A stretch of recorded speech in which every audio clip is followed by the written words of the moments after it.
Di video kali ini saya akan membahas latihan 2 mengenai fungsi statistik, depresiasi, dan time value of money. File sudah saudara terima, sekarang kita akan membahas satu persatu. Dari fungsi statistik ini terdiri dari 2 soal, ada bagian A dan juga ada bagian B, atau soal A dan soal B. Saya akan mendemonstrasikan bagaimana menjawab soal A, sementara soal B ini sudah ada jawabannya, sehingga saudara nanti bisa latihan sendiri dan mencocokkan dengan hasil yang sudah ada di sini apakah sesuai atau belum sesuai. Nomor 1, ya, kita mulai dari soal di bagian A. Diketahui data semangat kerja dan prestasi kerja dari 12 pegawai sebuah kantor konsultan sebagai berikut. Nomor 1, berdasarkan kasus A, hitung koefisien korelasi antara prestasi kerja dan semangat kerja. Jadi di sini ada 2 variabel, yaitu prestasi kerja dan semangat kerja. Kita diminta untuk menghitung berapa koefisien korelasi antara 2 variabel tersebut. Ya, sehingga kita untuk menghitung koefisien korelasi, kita bisa menggunakan fungsi korel. Di Excel itu ya, ada fungsi korel sama dengan korel, kemudian kurung buka atau ketik tab. Argumen yang diperlukan pada fungsi korel itu ada 2, yaitu array 1 dan ada array 2. Di mana array 1 itu nanti menunjukkan range dari nilai-nilai variabel yang pertama. Sementara array 2 itu menunjukkan range dari variabel kedua. Kita pilih array 1, yaitu variabel yang pertama, misalnya mulai dari C8 sampai dengan C19. Ini adalah array untuk variabel yang pertama. Kita pisahkan dengan titik koma, kemudian kita masukkan argumen yang kedua, yaitu array 2. Di sini kita bisa pilih D8 sampai dengan D19. Kemudian kurung tutup, lalu enter. Hasilnya adalah 0,1384. Ini adalah koefisien korelasi antara prestasi kerja dan semangat kerja berdasarkan 12 pengamatan berikut. Kemudian nomor 2, berdasarkan kasus A, hitung koefisien konstanta dari persamaan regresi yang menunjukkan pengaruh semangat kerja atau variabel X terhadap prestasi kerja. Jadi dalam kasus ini, semangat kerja itu adalah variabel X, sementara variabel Y-nya itu adalah prestasi kerja. Nah, karena di sini ada variabel X atau variabel independen dan ada variabel Y atau variabel dependen, maka bisa kita susun menggunakan persamaan regresi. Model regresinya yaitu Y plus A ditambah B kalikan X. Di sini pada soal nomor 2 kita diminta untuk menghitung koefisien konstanta atau A dari persamaan regresi. Untuk menghitung koefisien konstanta di Microsoft Excel, saudara bisa menggunakan formula intercept. Sama dengan intercept, yang ini klik 2 kali bisa. Kemudian dibutuhkan 2 argumen untuk fungsi ini. Yang pertama adalah noun-wise. Ya, di sini adalah variabel nilai-nilai dari variabel Y yang diketahui. Dalam hal ini variabel Y-nya adalah prestasi kerja, sehingga nilai-nilai dari variabel prestasi kerja itu adalah sel C8 sampai dengan C19. Kemudian titik koma untuk memisahkan antara argumen. Argumen selanjutnya adalah noun-axis. Yaitu adalah nilai-nilai dari variabel X yang diketahui. Dalam contoh ini, variabel X itu adalah semangat kerja. Di kasus ini berarti kita bisa memilih range dari D8 sampai dengan D19. Kemudian kurung tutup, enter, untuk mengetahui hasil dari koefisien konstanta persamaan regresi tersebut, yaitu sebesar 67,7615. Nomor 3, berdasarkan kasus A, hitung koefisien regresi dari persamaan regresi yang menunjukkan pengaruh semangat kerja terhadap prestasi kerja. Sedikit sama dengan nomor 2, yang berbeda adalah pada nomor 3 kita diminta untuk menghitung koefisien regresi. Ya, pada Microsoft Excel, koefisien regresi bisa dihitung dengan menggunakan fungsi slope. Sama dengan slope, kemudian kurung buka atau tab, atau double klik pada fungsi yang tersedia. Kemudian argumen yang dibutuhkan pada fungsi ini itu adalah noun-wise dan noun-axis. Noun-wise sama seperti sebelumnya, yaitu nilai-nilai dari variabel Y yang diketahui, sementara noun-axis itu adalah nilai-nilai dari variabel X yang diketahui. Dalam hal ini variabel Y-nya itu bernilai dari C8 sampai dengan C19, kemudian variabel X-nya itu dari D8 sampai dengan D19. Kita tutup, enter, ketemu. Koefisien regresi dari persamaan regresi dua variabel ini itu adalah 0,1857. Kemudian nomor 4, berdasarkan kasus A, hitung koefisien determinasi dari persamaan regresi yang menunjukkan pengaruh semangat kerja terhadap prestasi kerja. Lagi-lagi, persamaan regresinya sama, variabel X-nya yaitu semangat kerja dan variabel Y-nya adalah prestasi kerja. Di sini kita diminta untuk menghitung koefisien determinasi atau R². Ya. Pada Microsoft Excel kita bisa menggunakan formula RSQ. Kemudian sintaks atau argumen yang dibutuhkan yaitu non-wise dan juga non-axis. Sama seperti sebelumnya, kita bisa masukkan non-wise-nya itu mulai dari C8 sampai dengan C19 dan non-axis-nya mulai dari D8 sampai dengan D19. Kurung tutup, kemudian enter. Ini adalah koefisien determinasi dari persamaan regresi tersebut. 0,0192 atau 1,92%. Nomor 5, berdasarkan kasus A, hitung prestasi kerja jika diketahui semangat kerja X seorang pegawai adalah sebesar 90. Di sini kita diminta untuk menghitung besarnya X ketika Y itu diketahui dan berdasarkan persamaan regresi yang sudah kita hitung sebelumnya.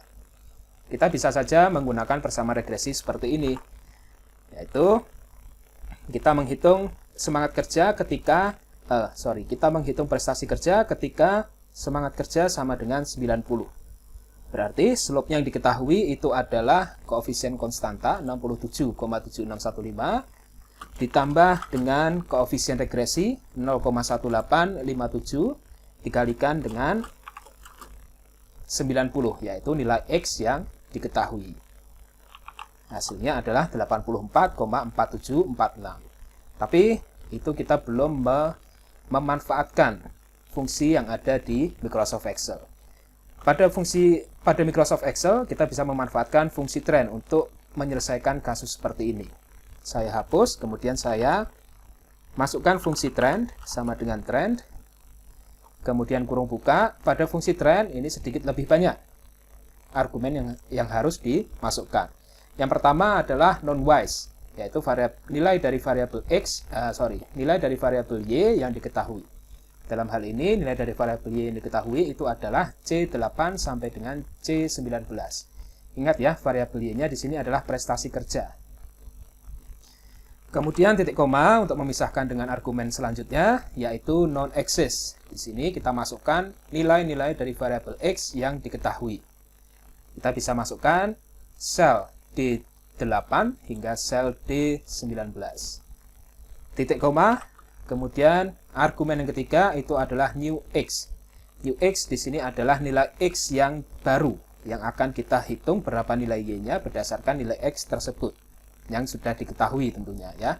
Dalam hal ini nilai X-nya itu adalah semangat kerja 90. Kita ketikkan 90, kemudian titik koma. Pada konstanta atau argumen yang terakhir, itu kita bisa memilih antara true atau false. Jika false, maka konstanta akan sama dengan 0. Sementara jika true, maka konstanta akan dihitung secara normal, yaitu sebesar 67,7615 berdasarkan persamaan regresi. Kita akan menggunakan true, yaitu menghitung konstanta, koefisien konstanta dengan secara normal. Kemudian kurung tutup, enter, didapatkan nilai yang sama, yaitu 84,4746. Di bagian B, saudara bisa melakukan atau menghitung. Di bagian B, saudara bisa menghitung soal nomor 6 sampai dengan nomor 10, yang satu tipe dengan soal nomor 1 sampai dengan nomor 5 untuk melakukan sebagai latihan. Selanjutnya pada fungsi depresiasi, di sini ada dua kasus juga, yaitu kasus A dan kasus B. Kasus A yang akan kita demonstrasikan, yang akan kita selesaikan pada kesempatan kali ini, sementara kasus B nomor 4 sampai dengan nomor 6, saudara bisa latihan sendiri untuk menentukan atau menghitung besarnya nilai-nilai depresiasi per periode yang ada di masing-masing soal. Di bagian A, diketahui harga perolehan sebuah mesin 78 juta rupiah, umur ekonomis mesin 8 tahun, dan nilai sisa 12.500.000 rupiah. Nomor 1, dari kasus A, hitung beban depresiasi per tahun dengan metode straight line. Dengan menggunakan Microsoft Excel, kita bisa memanfaatkan fungsi SLN, atau singkatan dari straight line. Fungsi SLN ini membutuhkan 3 argumen, yaitu cost, salvage, dan juga life. Argumen yang pertama yaitu cost, ini merupakan nilai perolehan dari suatu aset atau dari aset yang akan kita hitung beban depresiasinya. Dalam hal ini, kasus A, harga perolehan dari aset tersebut itu adalah 78 juta. Kemudian titik koma untuk memisahkan ke argumen yang kedua yaitu salvage. Salvage di sini adalah nilai sisa dari mesin atau dari aset tersebut. Di kasus A, asetnya berupa mesin itu memiliki nilai sisa sebesar 12.500.000 rupiah. Artinya, di akhir umur ekonomisnya atau di akhir tahun ke-8, aset itu memiliki nilai sebesar 12.500.000 rupiah. Sehingga di sini kita tuliskan 12.500.000. Kemudian titik koma untuk memisahkan ke argumen ketiga yaitu life. Life di sini itu adalah umur ekonomis dari aset tersebut. Umur mesin tersebut di kasus A adalah 8 tahun. Berarti di sini kita isikan 8 tahun. Kurung tutup, kemudian enter. Diketahui beban depresiasi per tahun dengan metode straight line untuk aset berikut adalah 8.187.500 rupiah. Ini adalah beban depresiasi per tahun. Jadi selama 8 tahun ke depan, setiap tahunnya itu perusahaan akan mengakui atau membukukan beban depresiasi sebesar nominal ini. Nomor 2 dari kasus A, hitung beban depresiasi pada tahun ke-1 dengan metode sum of the year digit.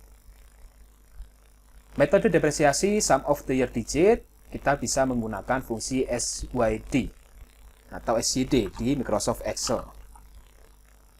Kemudian kurung buka, di sini ada 4 sintaks atau 4 argumen yang diperlukan. 3 argumen pertama itu sama dengan argumen yang sudah saudara kenal di fungsi SLN. Sementara argumen yang terakhir atau argumen keempat itu adalah per.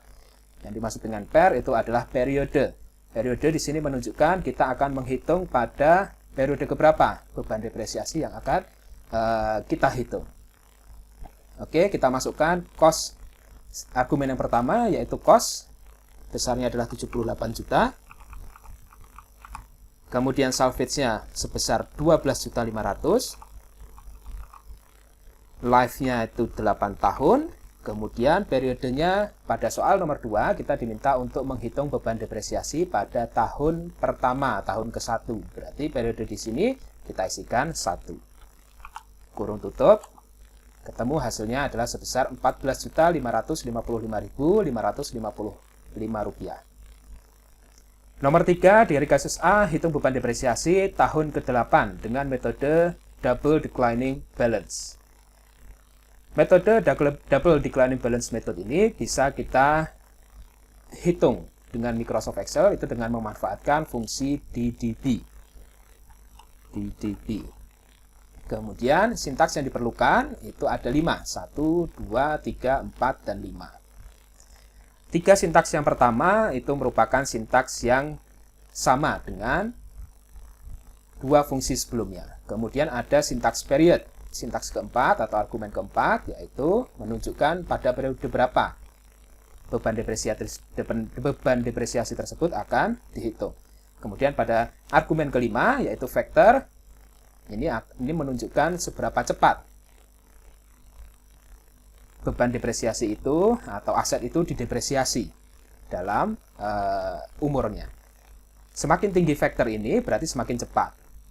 secara default, karena vektor ini itu dikurung atau diapit dengan kurung siku, maka argumen vektor itu tidak wajib diisi pada Microsoft Excel. Artinya kita bisa skip, kita bisa lewati argumen ini. Kalau kita lewati, maka by default faktor ini adalah 2. Artinya berarti 2 kali dari beban depresiasi atau dari tarif depresiasi jika dihitung menggunakan straight line method. Oke, kita karena di kasus ini tidak ada berapa kali vektornya, maka kita asumsikan vektornya tetap 2. Seperti itu. Jadi cost-nya kita masukkan sama seperti sebelumnya, 78 juta. Kemudian salvage-nya itu adalah 12.500.000. Life-nya 8 tahun. Kemudian periode yang kita hitung adalah beban depresiasi pada tahun ke-8. Berarti untuk periode kita masukkan 8 juga, dan vektor kita bisa skip. Artinya kita bisa langsung kurung tutup. Sehingga akan ketemu 0 rupiah. Oke, jadi di tahun ke-8 tidak ada beban depresiasi untuk aset ini. Karena aset ini tentunya sudah mencapai nilai sisa, yaitu 12.500.000. Sehingga pada tahun ke-8 tidak ada beban depresiasi yang muncul untuk aset tersebut. Gitu ya. Bukan berarti ini perhitungannya salah, tapi memang di tahun ke-8 dia tidak ada beban depresiasi. Mengapa demikian? Karena dengan double declining balance method itu kita mempercepat beban depresiasi. Artinya kalau kita bandingkan dengan straight line method, maka beban depresiasi itu akan konstan selama umur ekonomis aset tersebut. Sementara dengan metode double declining balance, beban depresiasi pada periode awal itu akan lebih tinggi. Sehingga jika beban depresiasi itu lebih tinggi, maka lebih cepat harga atau nilai aset tersebut akan menyentuh nilai sisanya. Ketika aset tersebut sudah menyentuh nilai sisanya, maka tidak ada lagi beban depresiasi yang bisa dibukukan. Selanjutnya untuk fungsi time value of money, nilai waktu uang, di sini ada 8 soal ditambah 2 soal sebagai pengayaan bagi saudara. Kita akan menjawab satu persatu. Mulai dari nomor 1. Hari ini Taufik menabung di bank sebesar Rp100.000. Tingkat bunga bank sebesar 2% per tahun. Berapa nilai tabungan Taufik pada akhir tahun kedua? Dengan asumsi bunga digandakan tiap tahun. Berarti di sini kita diminta untuk menghitung nilai tabungan, ya, nilai uang pada akhir tahun kedua. Jadi kita diminta untuk menghitung future value. Oleh karena itu, pada Microsoft Excel kita bisa menggunakan fungsi FV atau future value. Kemudian kurung buka. Berikut adalah argumen yang dibutuhkan. Ada rate, kemudian ada number of period, kemudian ada payment, ada present value, dan ada tipe. Tipe di sini adalah tipe pembayaran yang nanti akan saya jelaskan sembari menjawab soal berikut. Argumen pertama yang dibutuhkan itu adalah rate, yaitu tingkat bunga. Tingkat bunga dalam kasus ini itu adalah sebesar 2% per tahun. Berarti di sini kita masukkan 2% per tahun. Oke. Kemudian titik koma untuk memisahkan argumen berikutnya, yaitu number of period. Number of period di sini yaitu sebesar 2 tahun. Karena nilai tabungan yang akan dihitung itu adalah nilai tabungan pada akhir tahun kedua. Kemudian titik koma, payment atau PMT, yaitu merupakan arus kas atau aliran kas atau pembayaran yang dilakukan secara periodik dengan jumlah yang sama. Dalam kasus ini tidak ada pembayaran semacam itu. Artinya tidak ada pembayaran yang dilakukan setiap periode dengan jumlah yang sama besarnya. Sehingga PMT bisa kita masukkan 0.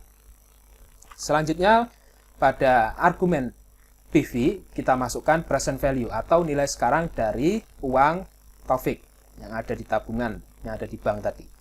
Yaitu nilai hari ini. Nilai hari ini Taufik menabung sebesar Rp100.000. Sehingga Rp100.000 ini merupakan nilai atau merupakan nilai sekarang, yaitu present value. Kita masukkan Rp100.000. Kemudian yang terakhir adalah tipe. Tipe di sini itu menunjukkan tipe pembayaran. Dari payment itu dibayarkan pada akhir periode atau pada awal periode. Dalam kasus ini karena kita tidak memiliki payment, maka tipe ini tidak relevan. Konsisten dengan argumen ini yang di-update oleh dua siku atau dua kurung siku. Sehingga argumen ini bisa kita skip. Kalau tidak kita skip, maka argumen type itu akan bernilai 0 atau 1. 0 itu jika pembayaran dilakukan setiap akhir periode, sementara 1 itu ketika pembayaran dilakukan setiap awal periode. Kembali lagi pada soal nomor 1, tidak ada pembayaran karena PMT-nya sama dengan 0, sehingga tidak relevan. Kita bisa skip. Kita bisa langsung klik enter, hasilnya adalah Rp104.040.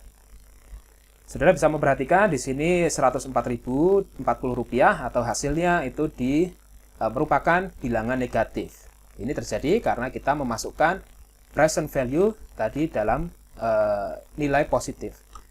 Supaya hasilnya atau supaya future value itu nilainya positif, maka present value kita masukkan negatif. Kemudian enter, sehingga hasilnya positif. Sama saja, itu tergantung dari perspektif. Kita akan melihat dari nasabahnya atau dari banknya. Aliran kas yang masuk atau aliran kas yang positif itu berarti adalah aliran kas yang masuk. Sementara aliran kas yang keluar itu ditandai dengan nilainya yang negatif. Selanjutnya di nomor 2, hari ini Taufik menabung di bank sebesar Rp100.000. Tingkat bunga bank sebesar 2% per tahun. Berapa nilai tabungan Taufik pada akhir tahun kedua dengan asumsi bunga digandakan tiap bulan? Nah, sekarang ada asumsi bunga digandakan tiap bulan.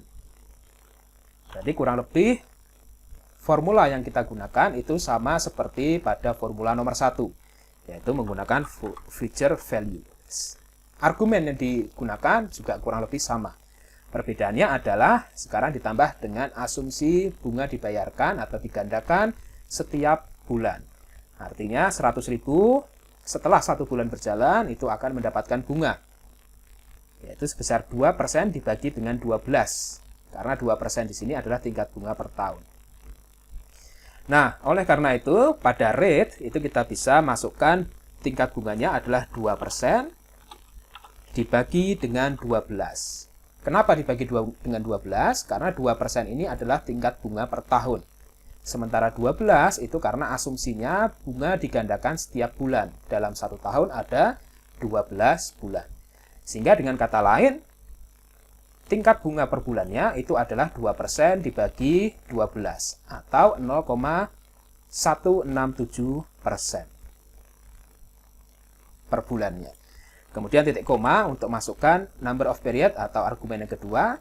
Dalam hal ini, periode number of period atau jumlah periodenya itu adalah 2 tahun. Tetapi tidak cukup 2 tahun. Karena bunganya digandakan setiap bulan. Sehingga number of period ini perlu kita sesuaikan juga dengan jumlah bulan dalam 1 tahun, yaitu 12. Sehingga kenapa 2 kalikan dengan 12? Karena 2 ini adalah 2 tahun. Kita akan mencari future value pada akhir tahun kedua. Sementara 12 itu karena pembayaran bunganya dilakukan tiap bulan.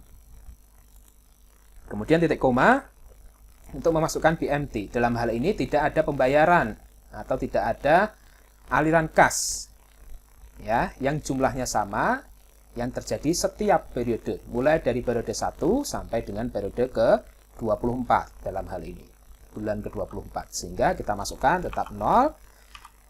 Argumen selanjutnya adalah present value. Dalam hal ini present value-nya adalah Rp100.000. Rp100.000 perlu kita masukkan sebagai negatif agar nanti hasilnya merupakan future value dengan bilangan positif. Kemudian tipe pembayarannya itu tidak relevan. Kita bisa mengisikan 0 atau kita bisa mengisikan 1, nanti akan menghasilkan nilai yang sama karena kita tidak memiliki PMT. PMT-nya sama dengan 0. Oke, saya coba untuk mengisi dengan 0 ya. Kemudian kurung tutup, hasilnya adalah Rp104.077. Jika tipe ini saya ganti dengan 1, maka hasilnya akan sama, yaitu Rp104.077,61. Pada nomor 3, saat ini Susi memiliki tabungan di bank senilai 1 juta rupiah. Hari ini Susi menambah tabungannya sebesar 2.400.000 rupiah. Berapa nilai tabungan Susi di akhir tahun kedua jika tingkat bunga bank 2% per tahun? Di sini kita diminta untuk menghitung nilai tabungan di akhir tahun kedua. Berarti kita juga menggunakan fungsi future value.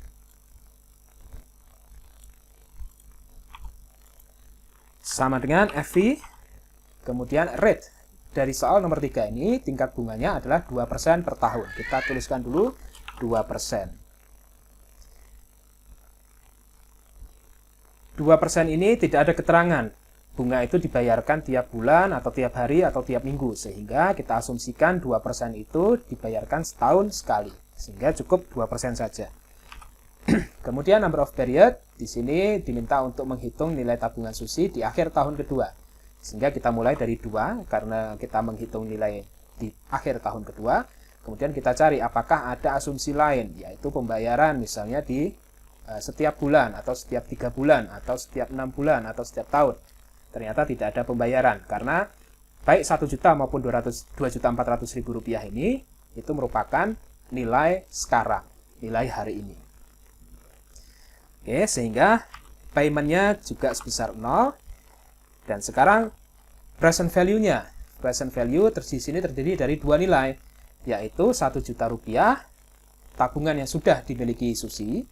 Kemudian Susi menambah tabungannya hari ini, hari yang sama juga, yaitu sebesar 2.400.000. Sehingga di sini kita bisa masukkan fungsi sum dari 1 juta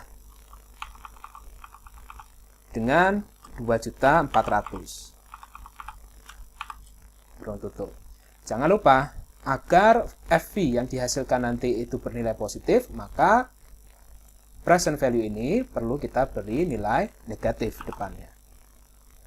Setelah itu kita masukkan dengan kita pisahkan dengan titik koma, lalu kita masukkan argumen yang terakhir, yaitu tipe pembayaran. Lagi-lagi tidak ada pembayaran di sini sehingga tidak relevan, sehingga bisa saya skip. Seperti itu, maka akan menghasilkan nilai sebesar Rp3.537.360. Nomor 4, hari ini Susi memiliki tabungan di bank senilai Rp1 juta. Mulai hari ini, Susi rutin menabung sebesar Rp100.000 tiap awal bulan, selama 2 tahun ke depan. Berapa nilai tabungan Susi di akhir tahun kedua jika tingkat bunga bank 2% per tahun? PA. Nah, di sini kita diminta untuk menghitung nilai tabungan di akhir tahun kedua, sehingga kita sama-sama menggunakan fungsi FV, future value.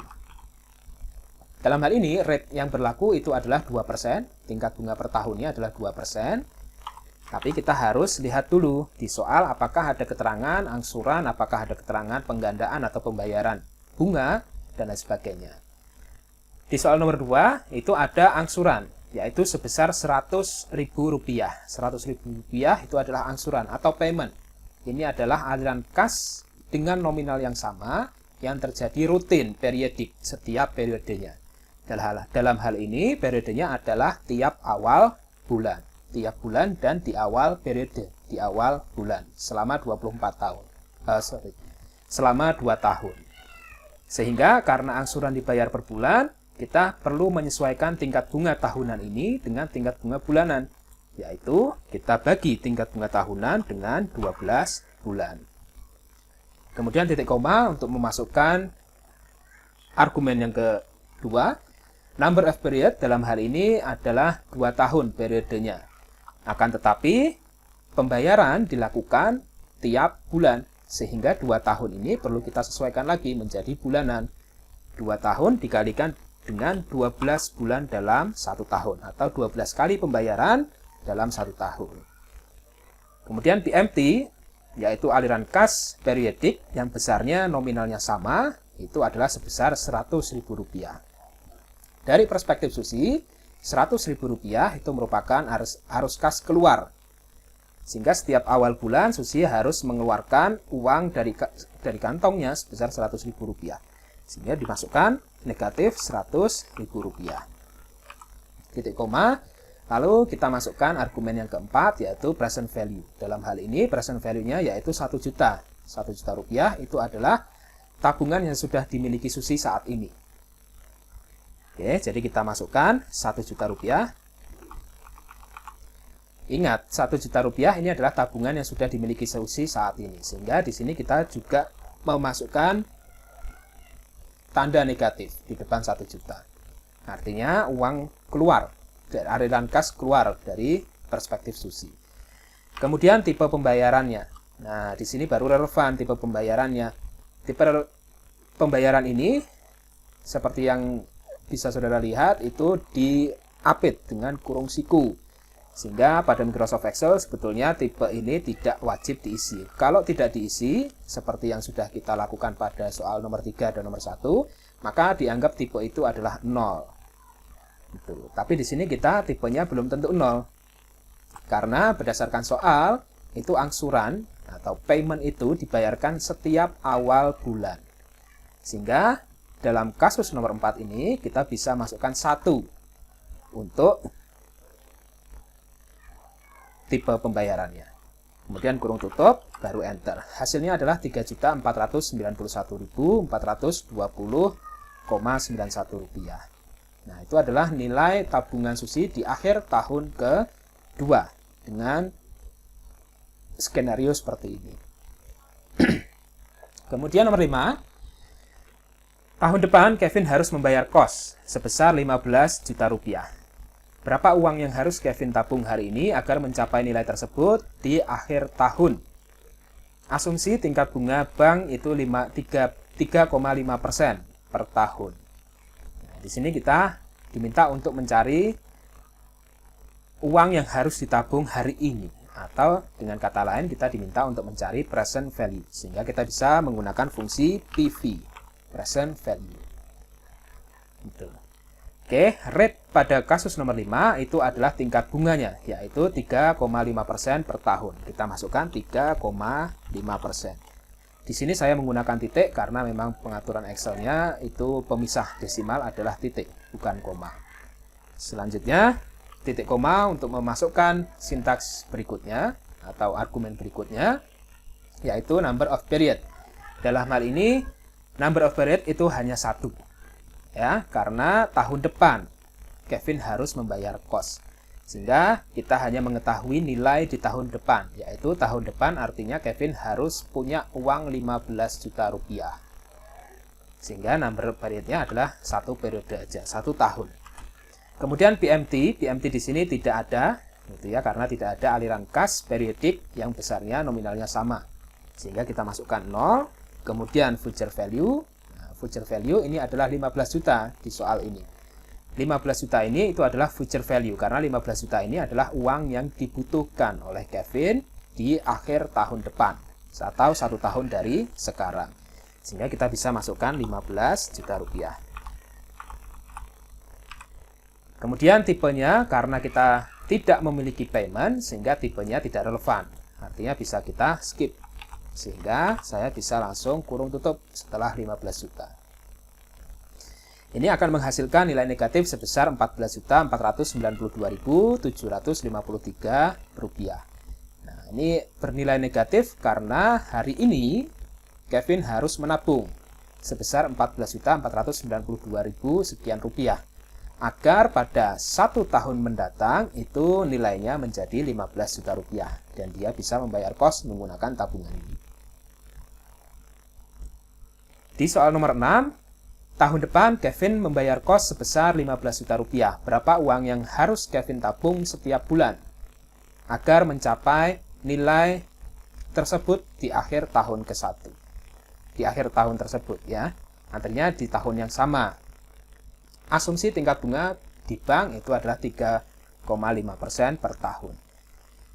Nah, di sini kita diminta untuk menghitung berapa uang yang harus Kevin tabung setiap awal bulan. Oke. Setiap awal bulan itu berarti angsuran atau berarti pembayaran ini, uang yang ditabung ini itu merupakan aliran kas periodik yang setiap bulan muncul dan besarnya sama. Sehingga kita bisa menggunakan formula PMT atau payment. Di formula PMT itu ada sintaks atau argumen yang pertama yaitu rate. Rate di sini yang berlaku adalah 3,5% per tahun. Ingat, rate ini adalah per tahun, sementara angsuran yang diminta itu adalah, atau pembayaran yang diminta itu adalah periodenya bulanan. Sehingga rate ini perlu kita sesuaikan menjadi rate bulanan. Dibagi dengan 12. Kemudian titik koma. Masukkan number of period, yaitu argumen yang kedua. Number of period di sini yang dibutuhkan hanya dalam waktu 1 tahun saja. Tapi ingat bahwasannya pembayaran dilakukan setiap bulan, sehingga 1 tahun ini perlu kita sesuaikan dengan bulan. Kita kalikan dengan 12. Kemudian kita masukkan present value. Present value-nya dari soal ini tidak ada. Gitu ya, karena 15 juta ini bukan present value, melainkan 15 juta ini adalah future value. Artinya 15 juta ini yang harus tersedia di akhir tahun pertama. Sehingga present value kita masukkan 0 dan future value, nah ini baru bisa kita masukkan sebesar 15 juta rupiah. Setelah itu tipe pembayaran di sini juga relevan karena PMT yang dibayarkan, payment yang dibayarkan itu nanti dibayarkan setiap awal bulan. Sehingga kita masukkan 1 untuk pembayaran setiap awal periode. Kurung tutup, enter. Menghasilkan 1.226.497,16 rupiah.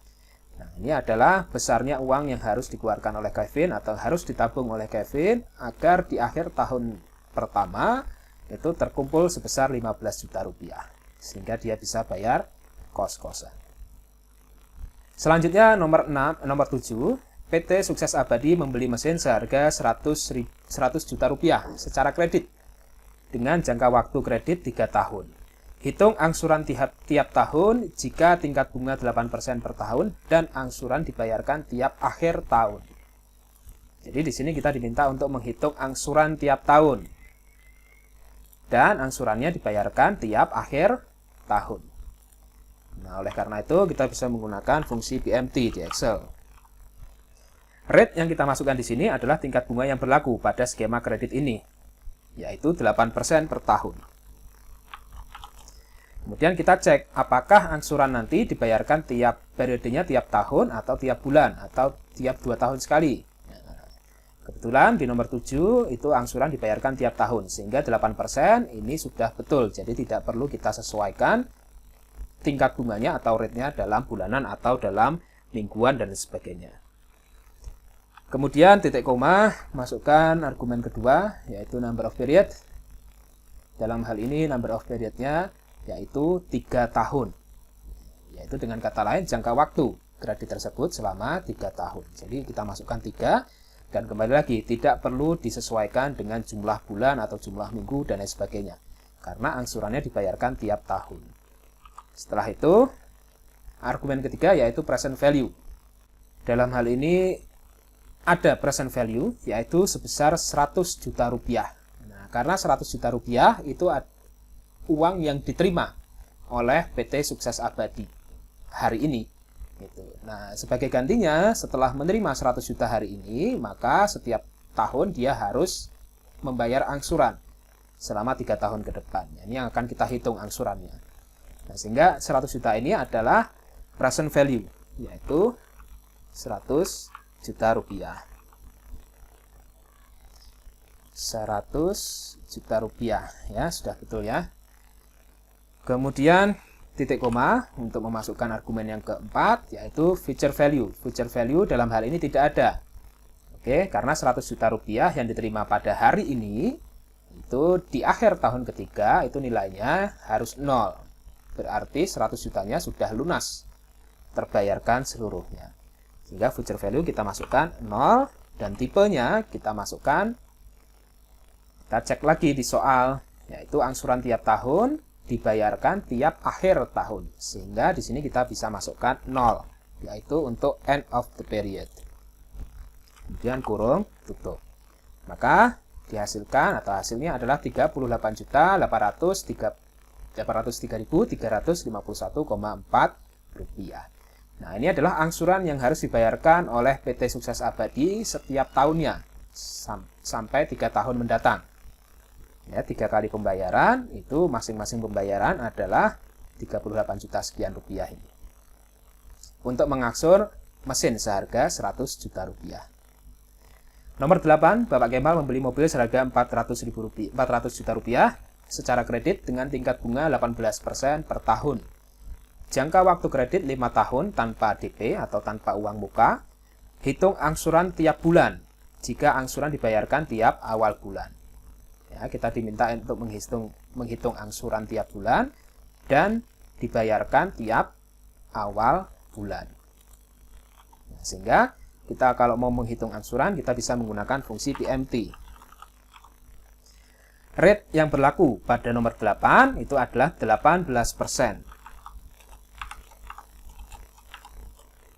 Kita cek kembali apakah 18% ini memang betul 1 tahun ya. Tetapi apakah pembayaran PMT-nya itu nanti dilakukan setiap tahun atau tidak. Ternyata pembayarannya nanti yang diminta adalah pengangsuran tiap bulan. Sehingga kita harus menyesuaikan tingkat bunga ini dengan tingkat bunga tahunan. Kalau 18% adalah tingkat bunga tahunan, berarti tingkat bunga bulanannya 18% dibagi dengan 12. Setelah itu titik koma, masukkan argumen yang kedua yaitu number of period. Jangka waktu kreditnya adalah 5 tahun. Kita masukkan 5 dulu, baru kita sesuaikan dengan jumlah bulan dalam 1 tahun. Karena angsurannya dibayarkan tiap bulan. Dikalikan dengan 12. Artinya ada 60 pembayaran, 60 bulan. Kemudian argumen selanjutnya adalah PV, present value. Dalam hal ini, Bapak Kemal itu menerima mobil seharga 400 juta rupiah saat ini. Gitu ya, berarti 400 juta rupiah itu adalah present value. Kita masukkan 400 juta rupiah. Kemudian FV, future value, di kasus nomor 8 itu tidak ada atau 0. Ya, sejalan dengan logika bahwasannya 400 juta rupiah ini harus bisa diangsur dan lunas di akhir tahun ke-5. Sehingga menyisakan nilai mendatang atau future value pada akhir tahun ke-5 itu sama dengan 0. Kemudian tipe pembayarannya, di sini angsuran dibayarkan tiap bulan, sudah kita jawab di sini ya, sudah kita sesuaikan di 2 sintaks atau 2 argumen pertama. Kemudian di argumen terakhir itu adalah pembayarannya dilakukan tiap awal bulan. Sehingga di sini kita bisa masukkan 1 atau the beginning of the period. Kemudian kurung tutup, baru kita enter. Hasilnya adalah 10.7262,04 rupiah. Nah, ini adalah 10 juta rupiah. 10 juta rupiah sekian ini itu adalah angsuran yang harus dibayarkan oleh Bapak Kemal sebagai gantinya membeli mobil seharga 400 juta rupiah secara kredit. Ya, berarti 10 juta ini dibayarkan per bulan tiap awal bulan selama 5 tahun ke depan. Ini soal pengayaan nomor 9 dan nomor 10. Dari soal nomor 8, hitung berapa rupiah bunga yang dibayarkan pada angsuran kedua. Jadi, sebagaimana saudara ketahui bahwa angsuran yang kita hitung sebelumnya itu merupakan angsuran secara menyeluruh, yaitu angsuran yang terdiri dari pembayaran pokok utang ditambah dengan pembayaran bunga. Sehingga 10 juta ini itu termasuk pembayaran pokok utang dan pembayaran bunga. Nah, pada nomor 9 itu kita diminta untuk menghitung hanya pembayaran bunga saja yang dibayarkan pada angsuran kedua atau angsuran bulan kedua. Nah, di sini kita bisa menggunakan fungsi IPMT atau interest payment. Kemudian kurung buka. Argumen pertama yang diperlukan itu adalah rate. Dalam hal ini rate-nya sama di nomor 8 ya, yaitu 18% dan dibagi dengan 12 bulan. Karena 18%-nya per tahun dibagi dengan 12 karena pembayarannya angsurannya bulanan. Kemudian period. Per di sini itu adalah periode. Kita akan menghitung interest payment pada periode keberapa? Kita akan menghitung interest payment itu pada periode kedua, angsuran kedua. Sehingga kita di sini masukkan 2. Kemudian titik koma untuk memasukkan argumen ketiga yaitu number of period. Number of period sama seperti sebelumnya di nomor 8, yaitu jangka waktu kredit dikalikan dengan berapa bulan dalam 1 tahun. Yaitu 5 tahun jangka waktu kredit dikalikan dengan 12 bulan dalam 1 tahun. Sehingga jumlah periodenya totalnya ada 60 bulan atau 60 kali pembayaran angsuran. Titik koma untuk memasukkan present value.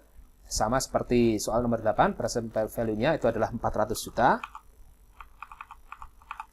Kemudian future value-nya adalah 0 dan tipenya itu sama-sama 1 karena angsurannya tetap dibayarkan di awal bulan. Kemudian kurung tutup. Nah, di sini akan menghasilkan Rp5.849.891,07. Artinya dari total 10.007.000 sekian rupiah ini, Rp5.849.000 sekiannya itu adalah pembayaran bunga. Sementara sisanya sekitar 4.100.000 atau Rp4.200.000 itu merupakan pembayaran pokok utang. Nah, itu yang akan kita hitung pada nomor 10. Dari soal nomor 8, hitung berapa rupiah pokok utang yang dibayarkan pada angsuran kedua. Nah, untuk menghitung pokok utang pada periode tertentu, kita bisa menggunakan fungsi PPMT atau Principal Payment. Kemudian kurung buka, kita masukkan rate. Dalam hal ini, rate-nya kita masih menggunakan nomor 8, yaitu 18% dibagi dengan 12 bulan.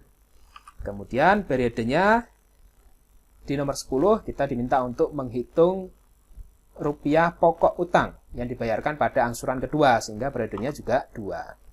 Titik koma, kemudian kita masukkan number of period. Sama seperti nomor 8 tadi, yaitu 5 tahun kali 12 bulan. Kemudian kita masukkan argumen keempat, yaitu present value, yaitu 400 juta rupiah seharga mobilnya, karena mobilnya tanpa DP. Ini 400 juta rupiah.